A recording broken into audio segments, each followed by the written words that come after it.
Alright, so this is a trade recap of what I traded and what you just saw. So if we look on the 1 minute time frame, which we are on right now, we can clearly see that we are in an uptrend, making higher highs and higher lows. So let's map market structure real quick. So direction is clearly in an uptrend.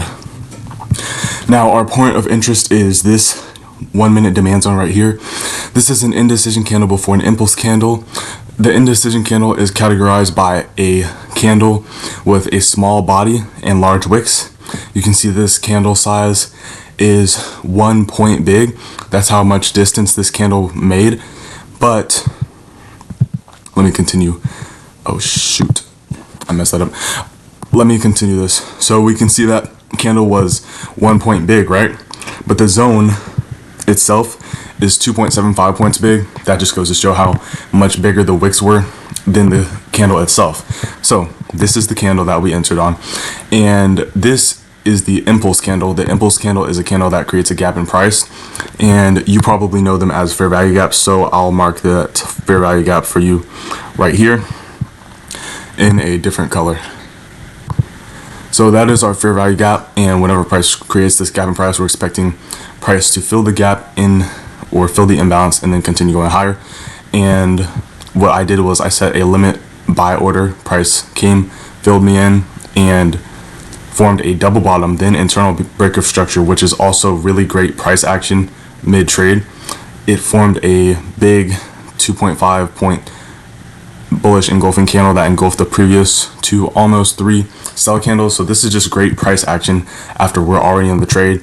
And then if you had wanted to like wait for confirmation or whatever, then you could have, I guess it wouldn't really be that much confirmation, but you could have entered on this demand zone as well, which is an indecision candle before impulse candle and uptrend. So it's kind of confirmation. It's kind of just the same exact entry as what you just saw me take. It's kind of just the same trade that you just saw me take. And yeah, price filled that imbalance and then went up. And whenever I back tested this setup for probably I've been trading this setup for a month and 3 weeks now, but and through my back testing, I've seen that these trades normally go to RR at least. It depends on where you are buying, of course. Right now I just bought where price was high. Actually, if you zoom out and look on the 5 minute time frame, you can see I'm buying here where price is actually high. So this trade was actually lower probability of success, but the 1 minute imbalances in price action is still and was still very strong whenever I took the trade. So it's still valid for me to trade because price isn't like at this key high or this one. It's just in this swing structure supply zone. So yeah, that's a great trade. On the 5 minute time frame, you can see this is what it looked like. There is the same setup here, but if we're getting momentum on a lower time frame, then we're not expecting price to fill that lower imbalance because momentum is high on the lower time frame, and that's what we're trading on.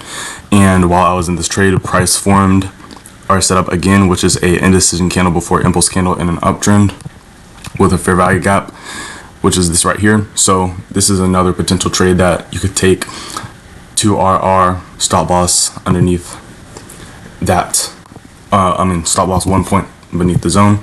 But yeah, like I said, price is already high. Price is already high within this range. So longing here is lower probability. It can still be successful, but that doesn't mean that it is isn't low probability just because something is successful. So yeah, great trade.